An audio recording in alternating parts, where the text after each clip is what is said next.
minutos. Bueno, está en línea el presidente de la Nación, Javier Milei. Presidente, buen día, ¿qué tal? ¿Cómo le va? Buen día, Eduardo, un gusto enorme hablar contigo. Gracias por atenderme, presidente. Primera pregunta es, ¿cuál es la verdadera importancia de la reforma de la Carta Orgánica del Banco Central y por qué usted en su mensaje en ningún momento menciona la palabra independencia del Banco Central? En primer lugar, el objetivo de modificar la Carta Orgánica del Banco Central es extirpar definitivamente la inflación de la vida de los argentinos. Bien. Desde la creación del Banco Central de la República Argentina, en 1935, Argentina tuvo 13 trillones por ciento de inflación. Es decir, un número de 20 dígitos, un escándalo.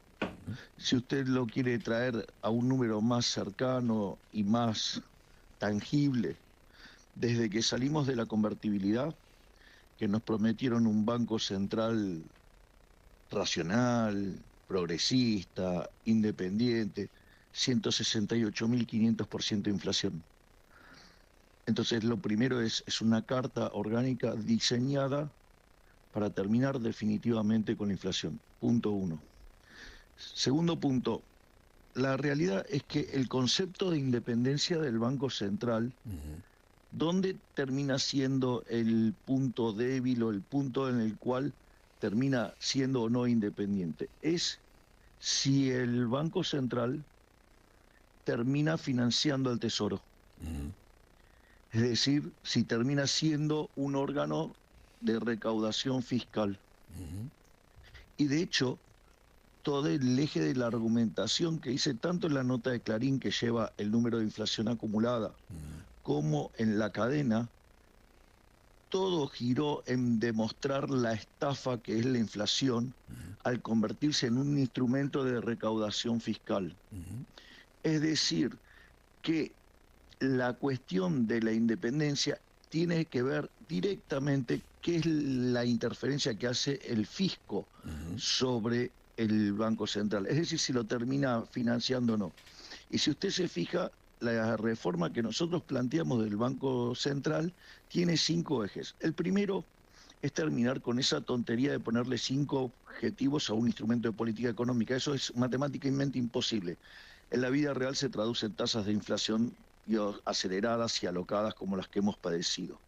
El segundo punto, y que contesta de manera plena lo que usted me está planteando, es: se prohíbe taxativamente el financiamiento del fisco. Está prohibido taxativamente. No se puede además participar de emisiones primarias. Es decir, automáticamente queda prohibida esa función en el Banco Central.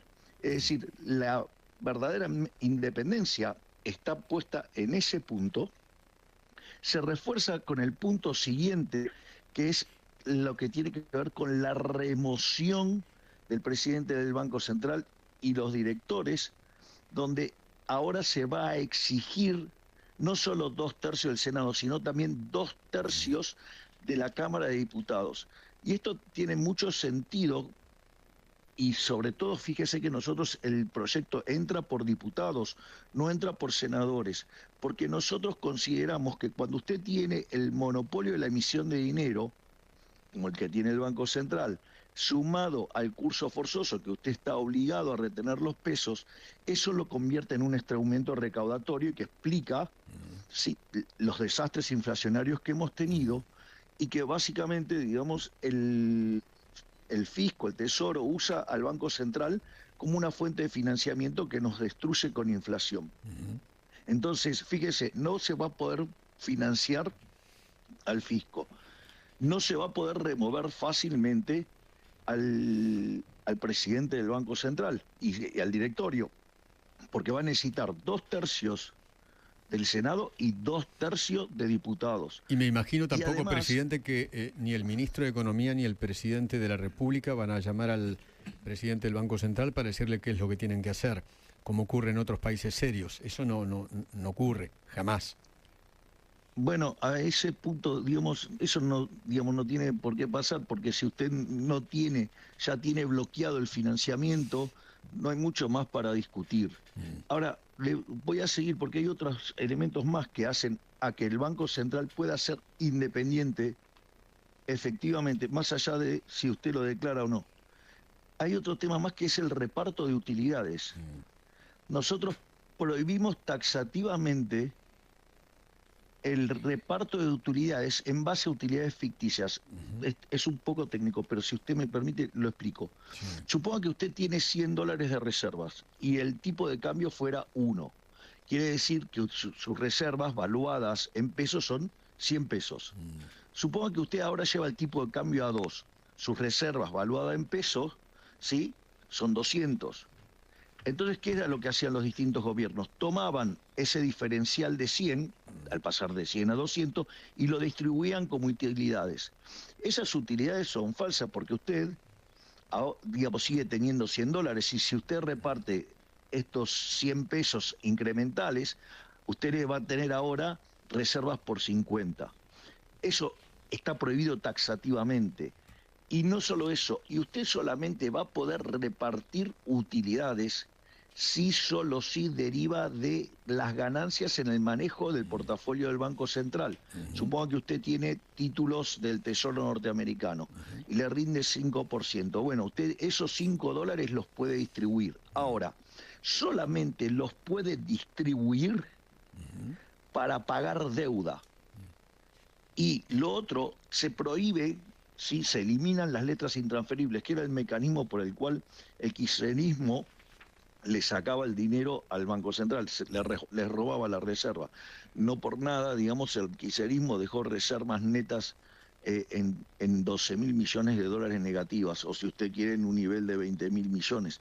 Entonces, básicamente, no hace falta poner la palabra independencia, porque yo puedo poner muy pomposamente la independencia y no pongo ninguno de estos 4 elementos, y el Banco Central se lo llevan puesto, por más que diga que es independiente, porque la letra le permite hacer este tipo de atrocidades.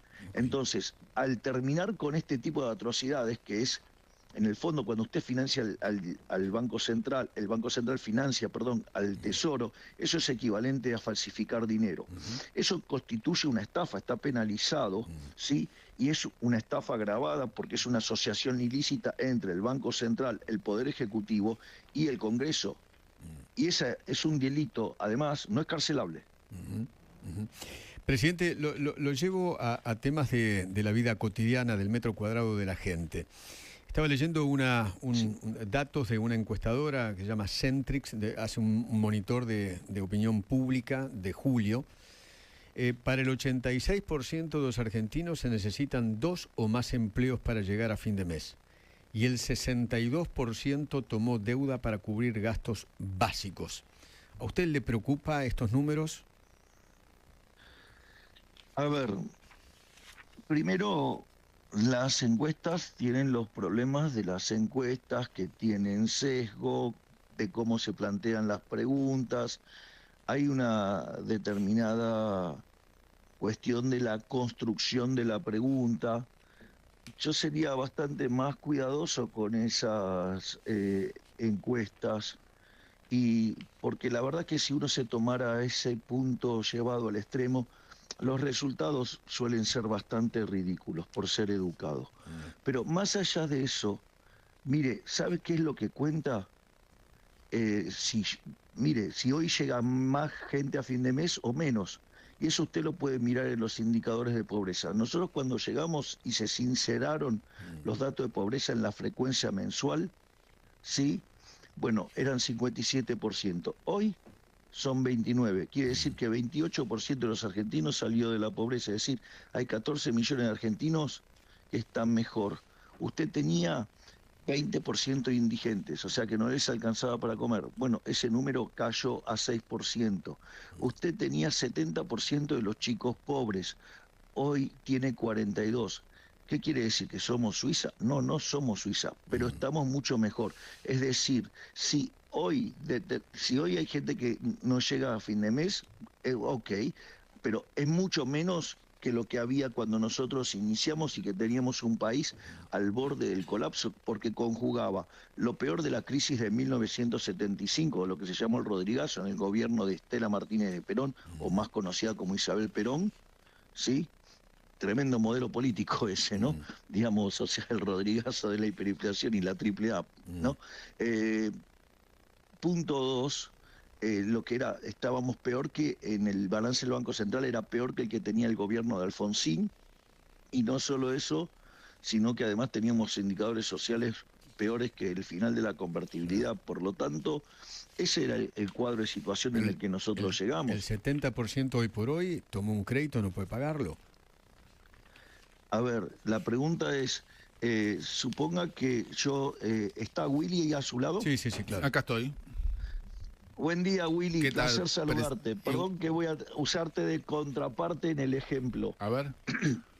Supongamos que yo, digamos, hago una transacción con Willy y entonces yo le pido dinero a Willy. Prestado. Y sucede que prestado, claro, y sucede que pasan cosas en el entorno en el cual yo vivo y se me complica pagarle a Willy.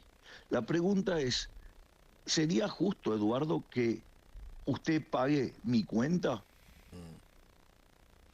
No, obviamente no. Ok, bueno, esto es lo mismo. Esto es una transacción entre privados. Y lo tienen que arreglar entre privados. ¿Qué es lo que estamos haciendo nosotros? Yo refinanciándolo a usted, digamos. Como hacen los bancos. No lo tendría que hacer... A ver, vamos por partes. En esta situación no sería justo que Eduardo pague mi cuenta, porque si yo me equivoqué o tomé una decisión y vino un conjunto de energúmenos y quisieron hacer un golpe de Estado, mandando 40 leyes que violaban el equilibrio fiscal, o haciendo 7 intentos de juicios políticos, o haciendo actos terroristas en la calle que implicó deportar 10.000 personas, o, digamos, haciendo maniobras de mercado, conjugando medios de comunicación con empresarios y, digamos, profesionales sicarios. Bueno, ok, o sea, eso pasó la vida. Es decir, afortunadamente, para la suerte de los argentinos, se pudo sobrellevar muy exitosamente. O quizás la vida pasó, presidente, o quizás la vida pasó por política económica del gobierno, que los salarios no alcanzan, entonces yo tengo que pedir plata prestado para poder pagar la comida. Pero eso es una decisión personal. A ver, si yo miro los salarios en dólares, son los más altos desde 2017. Si yo miro los salarios reales, completa la serie, están, digamos, los del sector público están por debajo desde cuando nosotros llegamos. Lo cual, digamos, es parte del modelo, ¿no? O sea, dijimos que íbamos a ajustar el Estado. Los del sector privado formal están un poquitito arriba y los del sector informal están muy arriba. Y es injusto sacar a los del sector informal, porque le digo, casi el 50% de los trabajadores están en el sector informal. Entonces, ¿qué hacemos nosotros para ayudar a esto? Bueno, mire, es muy simple. Cuando usted baja la tasa de interés, ya sea o porque bajó el riesgo país, o porque bajó su calificación, o porque mejoró su calificación crediticia, o porque, digamos, usted baja la inflación, todos esos elementos reducen la tasa de interés. Esa reducción de la tasa de interés le permite expandir plazos, o sea, le permite hacer operaciones más largas en el tiempo. Consecuentemente, eso es lo que está permitiendo que aquellas personas que quedaron endeudadas y que sufrieron las consecuencias del ataque, digamos, golpista de la oposición en la segunda parte del año pasado, hoy estén en condiciones de sentarse frente a los bancos y a renegociar sus deudas a mayor plazo con menores intereses. Presidente, le doy un dato de la Superintendencia de Riesgo de Trabajo. Solamente en el conurbano desaparecieron 1.814 empresas, hay 341.000 puestos de trabajo menos, solo en el conurbano. ¿Le preocupa ese dato? Bueno, a ver, de vuelta, usted, si tuviera que poner en mis zapatos, ¿usted tomaría un dato agregado o un dato puntual? Porque así como usted me da ese dato puntual negativo, yo le puedo dar un dato puntual positivo o muy positivo en lo que pasa en la provincia de Neuquén, lo que pasa en Río Negro o lo que pasa en todas las provincias que adhirieron al RIGI. Entonces, primer punto, así como se destruyen empresas, se crean empresas. Usted lo que tiene que fijarse es, digamos, en ese efecto, si la cantidad de empleo sube o baja. El nivel de desempleo, le aviso que está prácticamente constante en un contexto donde además aumentó la oferta de empleo. Esto quiere decir que la cantidad de empleo en la economía subió. Ahora, ese es un punto. El otro punto, le cuento, muchas de las empresas que cierran son empresas que tienen una persona, son empresas de una persona. Y usted después crea otras empresas. Entonces fíjese esto, digamos, para entender la trampa estadística y el análisis parcial que siempre hace el kirchnerismo para tratar de plantar estas ideas del desastre. Entonces usted de repente podría estar cerrando no sé, 10 empresas, ¿sí? De una persona, y usted podría estar abriendo una empresa de 10 personas, la cantidad de empleo es la misma, sin embargo, en términos de empresa, usted perdió 9 empresas. O sea, para usted, presidente, a ver, ¿cómo decirlo? La micro de las familias y las empresas para usted no está mal. No estoy diciendo que no esté mal, estoy diciendo, no somos Suiza, pero estamos mucho mejor que lo que estábamos al momento de inicio, no solo por haber evitado una catástrofe, sino porque además el PBI, digamos, desde que nosotros llegamos, en los 2 primeros años creció 11%. No solo eso, estamos en récord de PBI histórico, estamos en récord histórico de consumo, estamos en récord histórico de exportaciones, y además las exportaciones crecen entre 5 y 6 veces más que el PBI. Entonces, no estoy diciendo que somos Suiza, estoy diciendo que estamos muchísimo mejor. Ahora, usted no puede pretender revertir 100 años de decadencia en 2 años y medio. Esa es la realidad. Ahora, si quieren que les mienta, les miento, pero de vuelta, hacer análisis parcial, eso es un error. Mire, le hago un comentario. Hay un economista, hay un libro hermoso, lo recomiendo fuertemente, muy, muy básico, se llama La economía en una elección, de un economista que se llamaba Henry Hazlitt, que en realidad era periodista y estudió con Ludwig von Mises y se convirtió en un apasionado de la economía. Dice, mire, la diferencia entre el buen economista y el mal economista es, el mal economista solamente mira un sector en un periodo. El buen economista mira todos los sectores de la economía y mira hoy y el presente. Mire, cuando usted toma el PBI, de los 16 sectores que se relevan, 14 están para arriba, y uno de los que está para abajo, que queremos que esté para abajo, que es el sector público. Usted cuando tiene progreso tecnológico, usted tiene cambio de precios relativos y tiene reasignación de recursos. Cuando usted abre la economía, usted tiene cambio de precios relativos, tiene reasignación de recursos. Cuando usted realiza reformas estructurales, nosotros llevamos casi 17.000, cambian los precios relativos y reasignan los recursos. Lo que está ocurriendo en esta economía es que están ocurriendo muchos cambios a mucha velocidad y la economía está reasignando recursos. Entonces, yo eso lo entiendo, presidente. Siempre se puede parar del lado de los que pierden, pero también están del otro lado los que ganan. ¿Y por qué bajó entonces el índice de confianza de Di Itela? Bueno, la confianza es una cuestión subjetiva.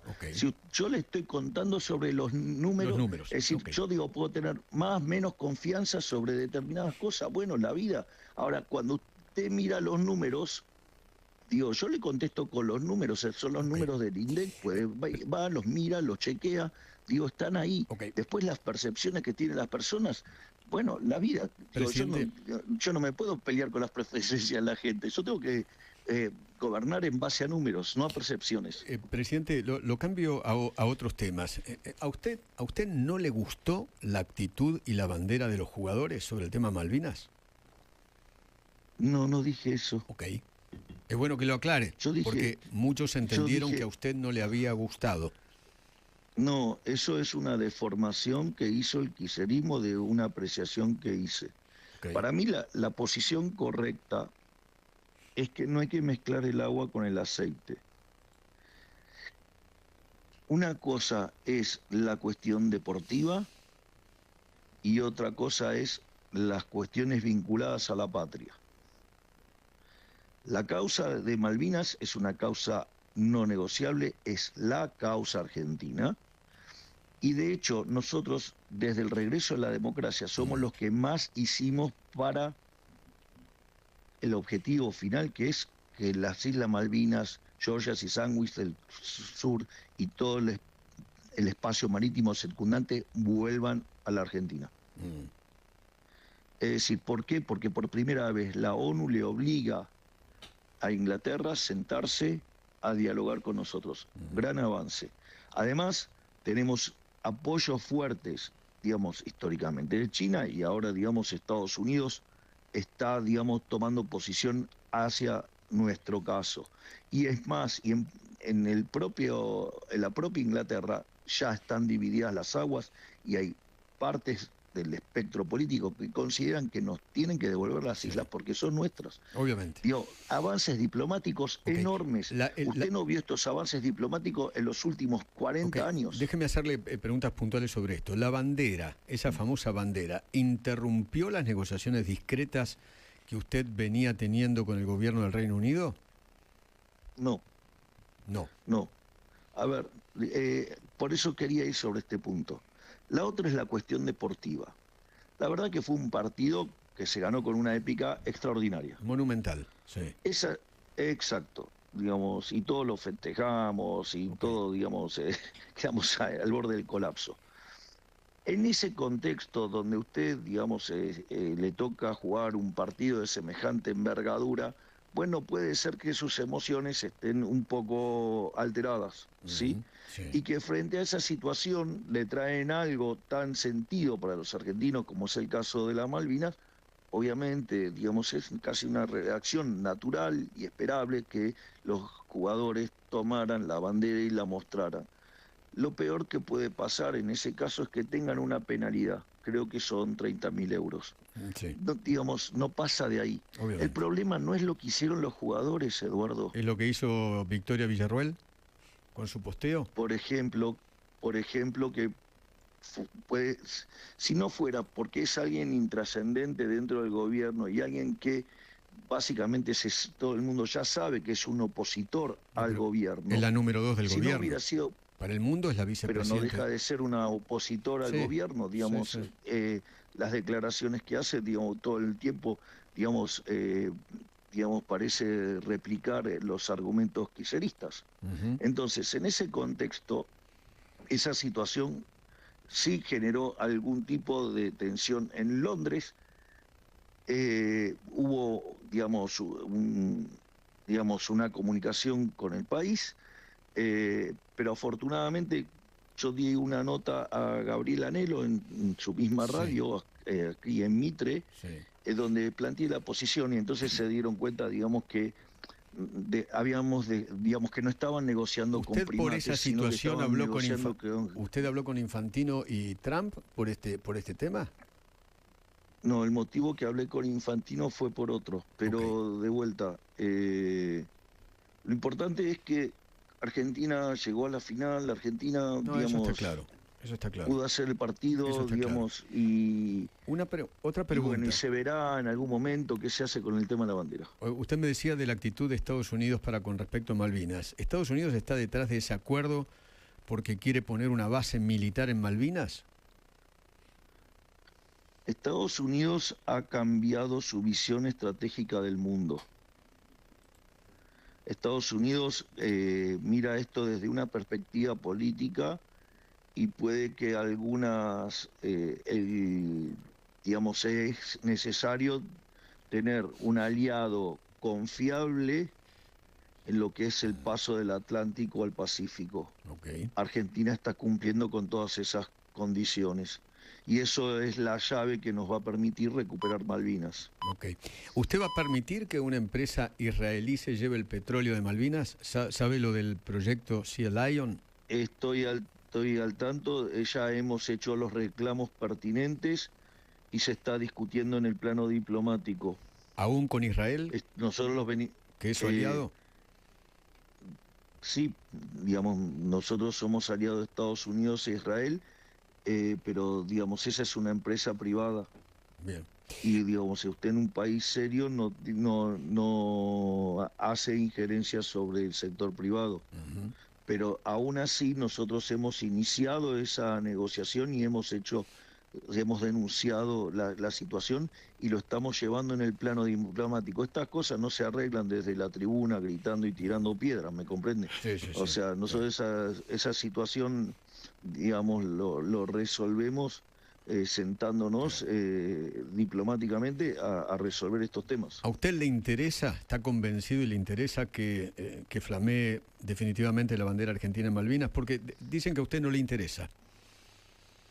La pregunta es si los mayores avances diplomáticos en la materia se lograron durante mi gobierno.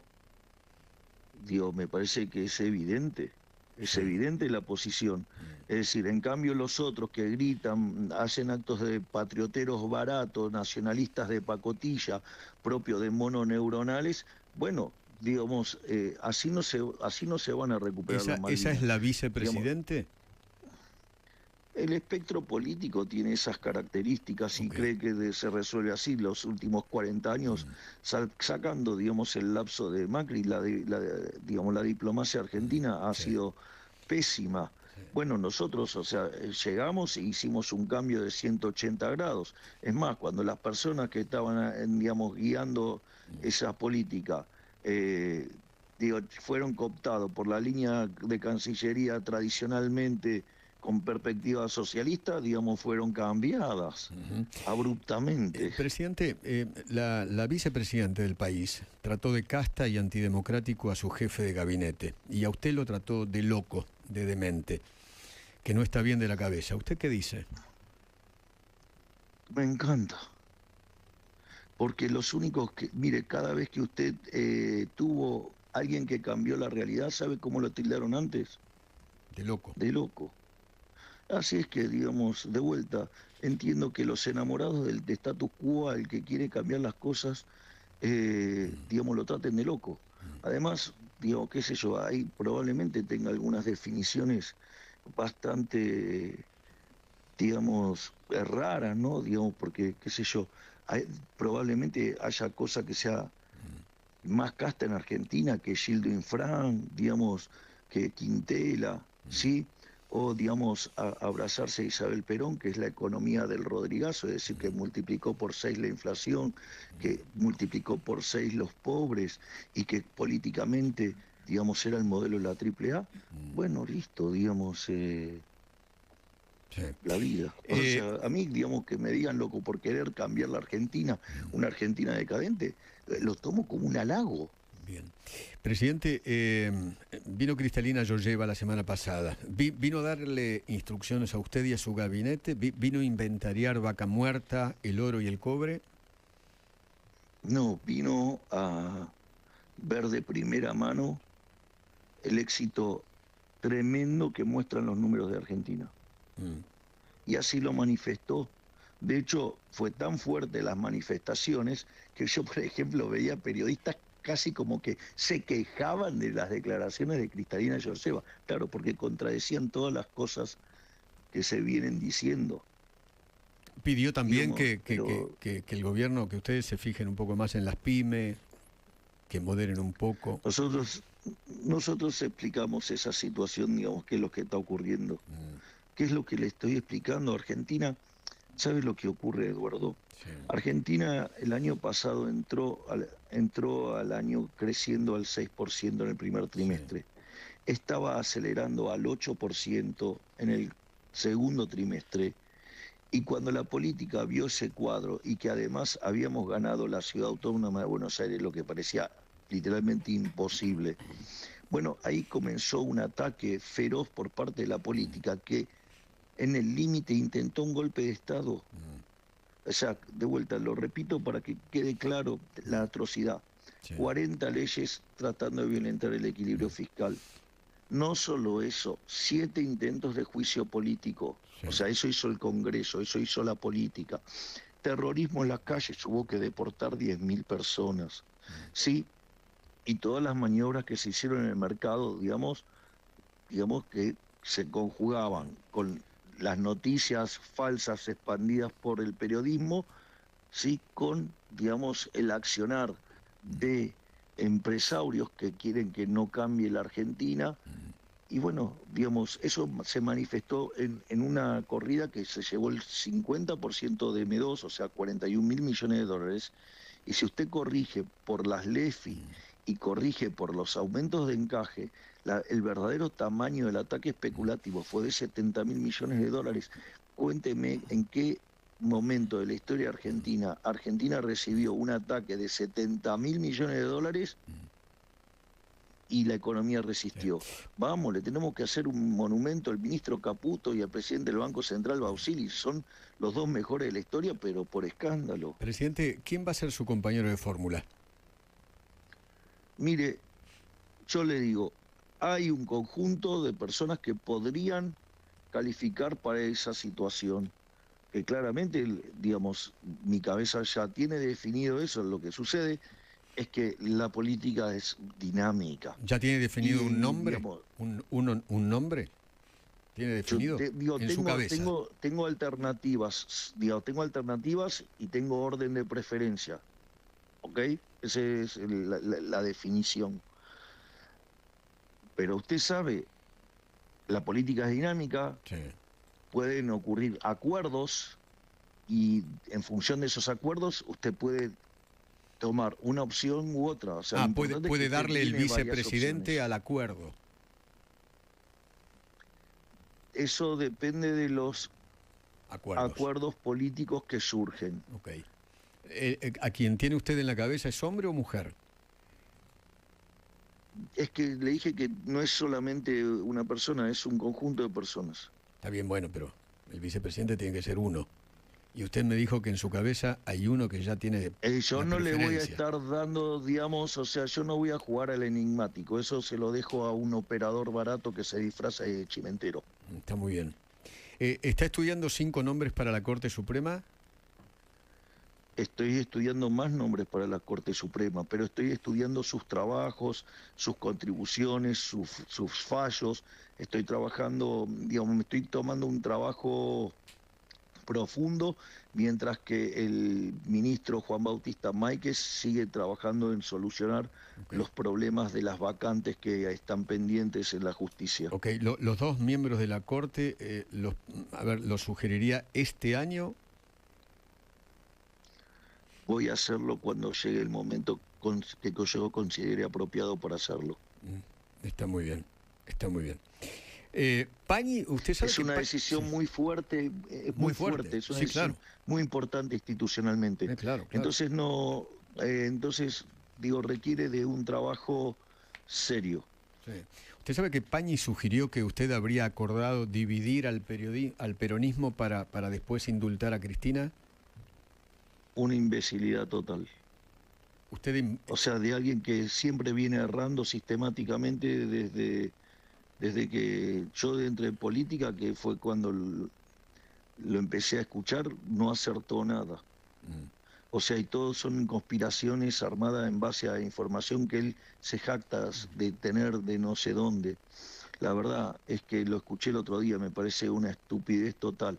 Es la misma estupidez que elaboraron durante toda la previa de la campaña de 2025, no sé, digamos, se pasaron como un año desde ese medio que tiene, es impresentable, diciendo que yo tenía un acuerdo con Cristina Fernández de Kirchner para polarizar y que entonces yo básicamente quería que ella estuviera libre para poder yo confrontar con ella y después terminó presa.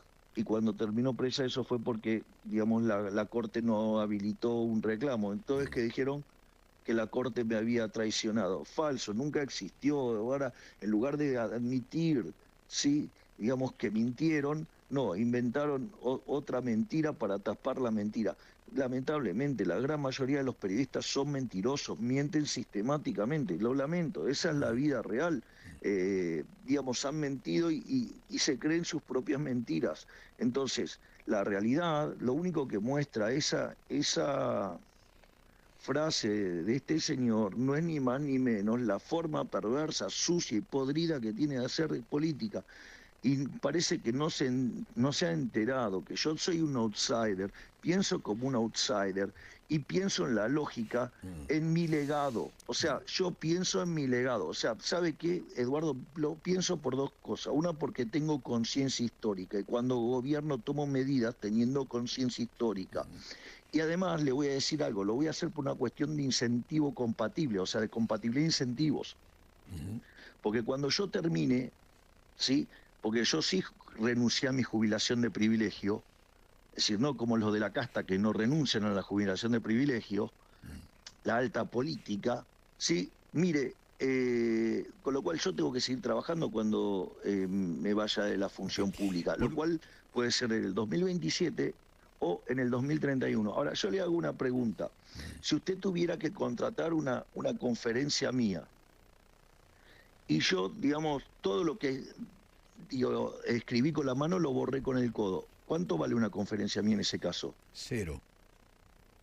Bien, entonces se entiende por qué no pienso en hacer plan platita, por qué no creo, digamos, en hacer un descalabro fiscal, por qué no creo en el populismo, por qué no voy a hacer ningún tipo de esas cosas, porque eso me complica mi vida post acción política.